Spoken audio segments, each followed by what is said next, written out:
Welcome back to the Grow Your B2B SaaS podcast. Today I'm joined by Romy Kotler, who has worked across startups, scale-ups and bigger organizations like Booking.com, and currently she serves as Chief of Staff at Atlassian. We will explore what will separate SaaS companies that successfully scale in 2026 versus ones that don't, from how fast they adopt AI to how they rethink pricing, cost and operational efficiency. Romy will share why traditional subscription models will become less predictable, how AI may reshape freemium and value-based pricing, and how automation will change hiring and daily operations, and a lot more. This episode is recorded live at the SaaS Summit in Amsterdam. Without further ado, let's dive in. Welcome to the Grow Your B2B SaaS podcast. Could you quickly introduce yourself? Who are you and what do you do? Sure. Not a problem. So my name is Romy. I'm a chief of staff. My background originally was also in startups and scale-ups. And then I joined Booking.com and I was part of the strategy team over there. Very interesting during COVID times, naturally. And then I switched over to Atlassian. And I've been working there for almost 4 years now as chief of staff. Nice. And we're going to talk about scaling today. So first of all, I guess, what do you think will separate the SaaS companies which are going to scale in 2026 and the ones who don't? Gosh, that's a very heavy question. Lots of different factors are involved, I think. Numerous factors. I think the obvious one is, of course, AI. How quickly are they adapting the AI strategy? But then also cost-related as well. I think in the beginning, especially also for these kind of tech and SaaS companies, the model is often like a subscription-based model. And I think with AI and the changes that we're going to go through is not anymore the basic standard pricing model. So that will have to be adjusted as well. So how quickly can you adapt? What's the speed that you can deliver things in? The way of working will be different, systems of thinking, and then of course the cost that will be involved with all of these new AI projects running. So a lot of different components to it. Yeah. We'll try to start breaking it down because there's a lot of things I guess you mentioned here. Yes. So first of all, I guess let's start with pricing because indeed you used to have the traditional SaaS where you just charge a monthly fee or an annual fee or however you do it. But now I guess you see more outcome-based, value-based. Mm-hmm. Is that something you see happening a lot in 2026 with AI? I do see it, but I think a lot of these contracts, often for enterprise companies, they're set for 3 to 4 years, right? So I think right now we're not seeing the full effects of that. Also, I believe that companies are still kind of adjusting themselves as well of where should we go? Do we hire? Do we not hire? What will be the new projections? That relationship between sales will be more and more important to really get a grasp of the market. I believe naturally a couple of years ago, our instinct was much better to be able to tell, this is how many licenses we will sell in the future because these companies will grow. But now we don't know that, right? And that's a very big component that I think will influence much more in the future the way we are going to build our pricing models. Yeah, because it is going to be less predictable, I guess. Much less predictable. What will be outsourced? What will we not need? In the beginning, we were making tools, general tools as well for junior developers. Will you still have in a company, 400 junior developers, or will that downsize to 20? Well, that's going to impact your pricing model significantly. So going from a user model to maybe more of an impact value model will probably be more the direction that we're going. It's just hard to dictate right now exactly when that will happen because people are, of course, still signed up with the current contracts. Yeah. And in the beginning, you also mentioned cost. So I guess traditionally we had freemium models, which were just people using a product which already existed. But now you have the AI cost related to it. So do you think a freemium model will still exist in the way we know it right now? Probably not. It probably has to adapt because of the investments that companies are making towards AI. The future of that will benefit them later on, but the beginning stages of building an AI product is very, very expensive. And companies can go different routes, right? But if you're also at the same time, producing less sales, then it becomes a tricky business. So you're asking for more money while companies are actually reducing their footprint. It becomes an interesting battle to see which one will actually take shape. I heard a lot today already, you can't have a freemium model if you're not VC backed. That's almost the outcome, I guess, what I can take out of today. I mean, it's of course different with Europe and in the US, right? Will we be able to scale so significantly in Europe compared to the US without backing? Probably not. No. And one aspect you mentioned is I guess, people and enablement of people with AI. How do you think AI and automation will impact scaling? Like, will it reduce headcount or will it just change the type of people you're going to hire? So I think that's a very interesting question, and I would probably answer it in a couple of different ways. It depends on which stage of the company you're in, right? Some things will be fixed and some things will be variable. When you're a small team, you probably will need still the basic roles. You'll need someone for marketing, you'll need someone for operations, for CFO. But once you start scaling and some of the things with automations and LLM models are taking place, then most likely you'll need less. But there's a threshold. So I think for the beginning phases of a startup, you will need people because a lot of it's still very hands-on. Nothing is built. But are you more of a mature company? Then most likely you'll see more downsizing happening, or at least hiring in different locations than what we typically would see. Yeah, I think you also mentioned a little bit efficiency. So all SaaS companies want to grow, but then we now have the efficient growth coming up as a term. Like, how do you see that balance coming up? Like, still maintaining growth while becoming more efficient in 2026? I think it should, in a perfect setup, should be in parallel, because a perfect setup means you're also efficient, right? And vice versa. So if one of them is not set up correctly, it means you have to fix something or something is broken in your organization. I think by teaching people or enabling AI to set up correctly will save a lot of time. More and more tools are coming on the market that can replace the current ways of how we're now working, which is scary. But take, for example, PowerPoints or slides. How many hours, program manager would spend maybe on building these, or commercial decks. Maybe 80% of that can be done by a good AI software company in the future that specialize in that. I do think we will see more niche companies coming, because generally AI is amazing, but it's still general, and we'll need more kind of prompts in the right buildings on how to make that suited for people. So that will come, I think, but a lot of the maybe day-to-day of what we used to will be more automated. Yeah, and I spoke to somebody today who said like the AI companies I've seen working are automating the boring tasks, like actually doing the things nobody wants to do. How do you see that? Yes and no. It depends on which level we're talking about. Maybe at a very junior level, yes, it can do that. But then the outcome is also, you have to expect, you can have high expectations for the outcome. I don't think we're there yet with the same quality. I think in a couple of months, maybe a year or two, we will get there. But we're not there yet. So certain things we can definitely automate. Right, chat, bots, agentic AI, those things will get better in the future. But a lot of the complexities that still arise in an enterprise company, you'll still need to problem solve with your counterparts. Yeah, and I think that's one of the challenges probably people are going to move into, right? Like they might want to go too fast or they might want to do too much. Like what are, I guess, the challenges you would foresee that people really trying to enable AI or automation in their go-to-market, in their scaling their operation? It's a very interesting question because I think at this point in time, we're reaching a new era. And by that, what I mean by that is before you had a little bit of room to breathe when you were starting up your own company because competitors were there, but things were not moving as fast as they are now. So it might be that you're building something which you think is extraordinary and has a huge uplift for your customers. But then a huge company like GitLab or AWS is already building it also inside of their own developers and they will smash you in a second. So I think it will become a lot harder for entrepreneurs to build things. It will be more difficult to get funding and you will need to be a lot faster in order to kind of get a little bit of that market share before your product is already outdated. Yeah. So it's going to be, now with the no-code tools out there and the vibe coding, you can quickly build something, I guess. So yeah, you can build something, but that still means you need to sell it. And that's always the question point, Can you build something of value? Are you building something small and then you hope that a big company, an enterprise company, acquires you for a couple of $1 million?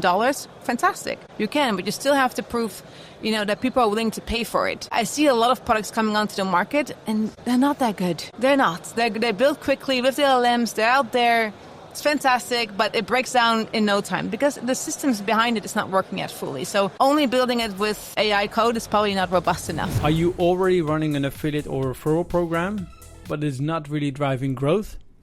Strategist is the affiliate and referral platform built exclusively for B2B SaaS. Combining an in-app referral program, an affiliate network of over 20,000 SaaS affiliates, and AI-powered recruitment that finds new relevant affiliates for you. Migrate for free with our white glove service. Affiliates can keep their link and you can start managing both programs from one single place. With tracking, payouts and fraud detection all handled for you, you can start building a scalable growth channel that compounds without high upfront cost. Want to learn more? Check out getreaditus.com. So if you would be able to like rebuild a go-to-market motion from scratch, or even for an imaginary company right now, like how would you do a go-to-market in 2026? Very good question. So if I would start in Europe, first thing I would try to do is try to get funding outside of Europe. That's one. Two, find really good talent in India, developers in India or Poland. Unfortunately, it's too expensive to hire here. It will drain your P&L. Thirdly, really try to find a co-founder, or try to be so visionary that you're thinking of something that you know is a market fit that will not be on everybody's radar as well. You really have to come up with something more extraordinary than you probably had to do a couple of years ago. So it's about raising the right capital, finding the low-cost talent, and having that kind of perfect market fit, which you know that gives you enough of a runway for these 2 years where you know the big players are not getting yet involved in. That would be my three kind of main points that I would look at. And then regarding the first point, raising money, like do you think that's going to be like completely necessary, or is it more like a way to quickly get to scale? I think it's completely still necessary because of the speed that we're going. Because your competitors will have that money and they're going to hire that talent, which means you don't have the same capacity to build the same speed as them. So it is about speed, and money enables that. Plus the right VC or partner will also have a network that they can hopefully connect you to. So you can say, I think the approach here in Europe is a bit more, let's do it bootstrap, let's build slowly, let's build a company. Great, that worked maybe 10 years ago. But I wouldn't recommend that in this time and age, because you're losing time and you cannot afford to lose time anymore at this point. Yeah. So the amount of experiments you can run, the fast you can go is going to be a lot higher. If you have a great idea and you have 400K, 500K to spend on, but your competitor in the US already raised pre-seed of $8 million and is hiring developers, who's going to win? Not you. Yeah. And I mean, the memes you always see or I guess the things you read, right? Like who's going to win, I guess, like short term, who's going to win long term? Because in the end, like you still want to have an exit and still have equity in the company you run. But you can, if you build it the right way, you don't lose all of your equity through the different funding rounds. It's all about being smart, and how do you set up your equity in the beginning? How much do you give up per round? And when do you raise capital? That's also a very good point. You don't want to raise capital if you haven't proven yet your concept or have done any sales, because then your value is much lower than if you have a track record of, I already have 4 enterprise companies. It increases. As you mean you have to give up less of your shares. So it's always a balancing act between the two. But you do need resources. AI is expensive to be able to build what you want to build. Yeah, nice. I kind of want to ask one last question before we dive into the revenue questions. Like, what is a growth loop, which is going to be super powerful in 2026, if you would recommend SaaS companies to start using? I find it a very difficult question, because I haven't seen one that really says, that's when I put my name behind. So I think it's a little bit still too early. I think we're going to see that, but for that I need to see a lot more kind of traction in data to be able to put my kind of name behind one. It's not such a clean picture at the moment for me. But that's kind of a good answer as well, right? Because in the end, there's no magic bullet. There is no certain growth loop which is going to work for every SaaS company. True. And I think a lot of change is still coming that we're not even aware of yet. So with all of that ambiguity, it's very hard to even build a strategy and to say, well, this is where it's going to come from. This is what we should focus on. I think the old patterns that we were used to some extent will still stay, but a lot of it will also have to be changed and adapted. And we're right now in that very exciting point of time where everything is still new. And we're placing our bets, but we haven't shown any real, this is the golden ticket. This is what you should do. Nice. Final 2 questions. So we're going to zoom a lot out. We're going to revenue-related questions. If you could give advice to a SaaS founder who's just starting out and growing from 0 to 10K monthly recurring revenue, what kind of advice would you give that person? Focus on your niche. Try to build through your network. Sales contracts are long. It's difficult. Build through your network. Try to get a foot in the door. And then what I would do is start your pricing models extremely low in the beginning. Don't care about yet the revenue. Say we'll sign you a contract for the next 2 years, 40, 50K. We keep it small. Let me first prove value to you. Start the opposite. We're going to prove the value, and you're going to be our champions, and we're going to learn from each other so that you actually are building the right things for your users. Then focusing immediately on the revenue side. So really network, choose your customers well who want to invest in you to build this company with you, and focus only on that in the beginning. Get your 2 to 3 really pioneering customers in who are your champions, where you can learn from, and then slowly you build your pricing model depending on the value that you're creating. Because as I mentioned before, that's going to change as well. And you don't know yet the value that you're creating. So that's your moment to learn So that would be my first advice. Yeah, so treat them as partners and really see what kind of value you're delivering. Well, let's then assume we now passed 10K MRR and we're going to make a huge step towards 10 million ARR. What kind of advice would you give SaaS founders here? Gosh, it's interesting because I've worked with companies who did about 1.3 billion and 4 billion. And every time you reach the 10K, the 10 million, the first billion, everything changes, right? So it's a lot of different things. It's a complicated question because at the 10 million ARR, you have so many things running, but you're still not a big enough player. So many things can still go wrong and you're out. So what I would advise in the first period is, one, reduce cost. I keep on saying this to everybody because people are anxious. We don't know if there's not a stock market crash happening. People are not spending the same way.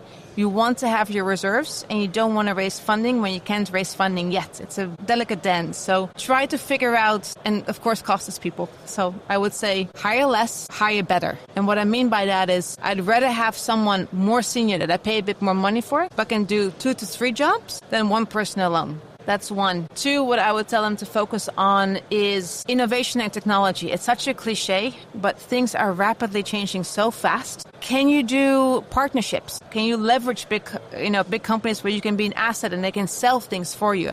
I think the sales part is going to be extremely dynamic. Yes, you already have proven your track record because you've got clients who've got 10 million ARR, but then comes the next piece. Are you going to be, you're scaling, do you want to become an enterprise company or do you want to stay a scale up? And when you want to become an enterprise company, a lot of different elements will need to be there. And then thirdly, it's more operations. Often these companies, you walk in and they're like, oh my God, guys, I can't believe we're doing this. What do you mean? This is a huge risk from legal. This is not set up right. You've scaled so fast, but you're still a broken house. So internally, fix your systems, make them more automated, reduce cost, and make sure you can actually still have that speed, but that you know what's your next horizon. Is it 100 million? Are you becoming that enterprise customer? Well, that means you have to build your strategy now. Where are you going? And that's often the question that I would ask my C-suite leaders of, what are we doing? Not now, but in 2 years, where are we? Are we in the US? Where is your go-to-market? Where is the biggest customers coming from? What acquisitions have we done? And if you cannot answer those questions, you're in trouble. So that's what I would focus on. Keep costs low, innovate fast, build your right go-to-market with partners and references, and scale as fast as you can. Take big risks, be bold. That's what I often see a lack, like think big. Yeah, and I didn't have a lot of people on the podcast who said, oh, we grow to billions, I guess. Mm-hmm. So often the 10 million is already the mark they want to go to or have the ambition, or sometimes they're on their way. So I guess this is the first time I asked a question. I guess if you would set a new revenue milestone after the 10 million, maybe the billion, or I don't know how far you can go. How does the advice change, I guess, going from then 10K to 10 million and towards your revenue? It's different because very few companies hit the billions, right? Very few. It's one of the hardest things. And then especially when you want to get to the 4 billion or 5 billion, that's the Google, that's the Amazon. That's often the dream because every time there's different phases that you're getting towards. So depending on which stage you're in, depending on which sacrifices you want to make, that's something I would ask. And that's what I mean by boldness. I think a lot of entrepreneurs dream about the 10K or the first million or the 10 million, but why not a billion? Why don't build a 4,000 people company? Why not open up new offices and move to the Bay Area? Go for it. But the sad thing is, what I see at least here, is that 20 years ago in 2000, if you looked at the top companies, half of them were still in Europe. Now we're not. They're not happening here anymore. They're happening in China and in the US. So we are behind. And I think we're behind due to different factors, but we're also behind with our lack of immunization. Like you become that company. And if you don't, that's okay. But then that impacts, again, a capital risk appetite in Europe. That impacts so many different decisions you're going to make. Because if you have a dream of 10 million or 10K, it's very different dreams. A couple of years ago, I asked the CEO, like, what's the number one question you think everyone should ask? And he said, when do you do your exit? You need to have a number in mind of what the number is for your exit, because that influences every decision you're making in the company. And I think that's so true. I think that's a really good end statement here. Sure. Nice. If people want to get in contact with you, Romy, how can they do so? On LinkedIn. You can find me on LinkedIn. We're going to add the link in the show notes. Perfect. Thank you for coming on. Sure, happy to. Thank you for watching this show of the Grow Your B2B SaaS podcast. You made it till the end, so I think we can assume you liked this content. If you did, give us a thumbs up, subscribe to the channel. If you like this content, feel free to reach out if you want to sponsor the show. If you have a specific guest in mind, if you have a specific topic you want us to cover, reach out to me on LinkedIn. More than happy to take a look at it. If you want to know more about where it is, feel free to reach out as well. But for now, have a great day and good luck growing your B2B SaaS.